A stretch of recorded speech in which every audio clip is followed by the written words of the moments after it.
नमस्कार दोस्तों, आज हम कर रहे हैं +2 क्लास का एक और इम्पोर्टेंट क्वेश्चंस जिसको करना आपके लिए बहुत ज़रूरी है। जैसे कि 10th क्लास के बोर्ड के एग्ज़ाम के अंदर बड़ा डिफ़िकल्ट लेवल का एग्ज़ाम का पेपर आया, वैसे ही +2 के अंदर भी हमारे पास पॉलिटिकल साइंस के अंदर एनसीईआरटी के कुछ ऐसे इम्पोर्टेंट टॉपिक बन जाते हैं जो एग्ज़ाम के अंदर पूछे जाते हैं। कई बार से वो एग्ज़ाम के अंदर नहीं आए हुए, तो उन्हीं में से एक टॉपिक है हमारे पास, वो क्या है? गोवा लिबरेशन। तो हमारे टॉपिक में हमने ये समझना है कि गोवा को कैसे हमने लिबरेट करवाया। तो सबसे पहले हम देखते हैं क्या कि जो ब्रिटिश एम्पायर था ना इंडिया के अंदर, वो 1947 में खत्म हो गया था, लेकिन जो पुर्तगालीज लोग थे ना, उन्होंने रिफ्यूज कर दिया withdraw from the territory of the Goa, Diu and दमन। ये टेरिटरी छोड़ने से उन्होंने मना कर दिया। पुर्तगालीज जो थे उन्होंने कहा कि भाई ये वाला एरिया हम खाली नहीं करते, जबकि ब्रिटिश गवर्नमेंट यहां से जा चुकी थी, which was under its colonial rule since the 16th century. अब ये 16वीं शताब्दी से 16th सेंचुरी से किसके अंडर था? पुर्तगालीज जो थे उनके अंडर क्या थे? ये वाले एरिया हमारे पास गोवा के उनके अंडर था। During their long rule the Portuguese suppress the people of the Goa. जो पुर्तगालीज लोग थे उन्होंने जो गोवा के रहने वाले लोग थे उनको सप्रेस करना स्टार्ट किया। उनके सिविल राइट उन्हें नहीं मिलते थे, उन्हें फोर्स किया जाता था अपने रिलीजियस कन्वर्जन के लिए कि अपना धर्म भी आप क्या कर लो, बदल लो। After the India's independence the Indian government try to very patiently. Indian की गवर्नमेंट ने भी बड़ा पेशेंटली काम किया, बड़ा शांति से इसके बारे में सोचा कि कैसे हम अपना जो एरिया गोवा का है इसको हम पुर्तगाली लोगों से फ्री करवाएं। तो उन्होंने जो गवर्नमेंट थी पुर्तगालीज उनसे कई बार डिस्कशन किया, नेगोशिएशन किया कि आप इस एरिया को यहां से खाली करके चले जाओ। There was also a strong popular movement within Goa for freedom. अब क्या हुआ, गोवा के अंदर भी जो वहां के लोग थे उन्होंने मूवमेंट कर दिया स्टार्ट, किसके लिए? कि गोवा को क्या करवाया जाए, फ्री कराया जाए। तो फ्रीडम का मूवमेंट स्टार्ट हो गया। They were strengthened by the socialist satyagrahis from Maharashtra. Maharashtra के कुछ सोशलिस्ट सत्याग्रही थे, उन्होंने गोवा के अंदर इस तरह का एक मूवमेंट चलवाया, किसके लिए? गोवा को पुर्तगालियों से लिबरेट कराने के लिए। फाइनली क्या हुआ, दिसंबर 1961 में the government of India sent it army. Indian government ने अपनी एक आर्मी को वहां भेजा, क्या करने के लिए? लिबरेट करवाने के लिए टेरिटरीज को, किससे? पुर्तगाली लोगों से। और 2 दिन तक ये एक्शन चला और गोवा, दीव और दमन को क्या कर दिया गया? फ्री करवाने के बाद उसको यूनियन टेरिटरी बना दिया गया।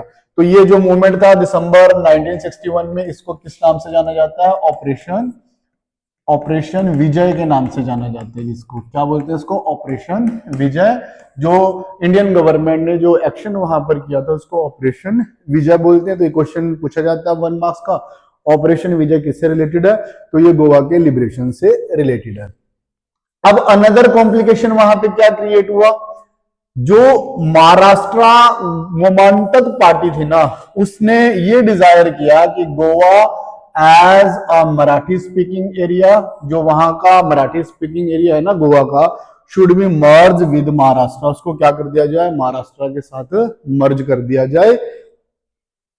However, many Goans were keen to retain a separate Goan identity। लेकिन जो गोवा के ज्यादातर लोग थे वो चाहते थे गोवा अपनी जो एक सेपरेट आइडेंटिटी है उसको रिटेन करके रखे, अपने कल्चर को रिटेन करके रखे।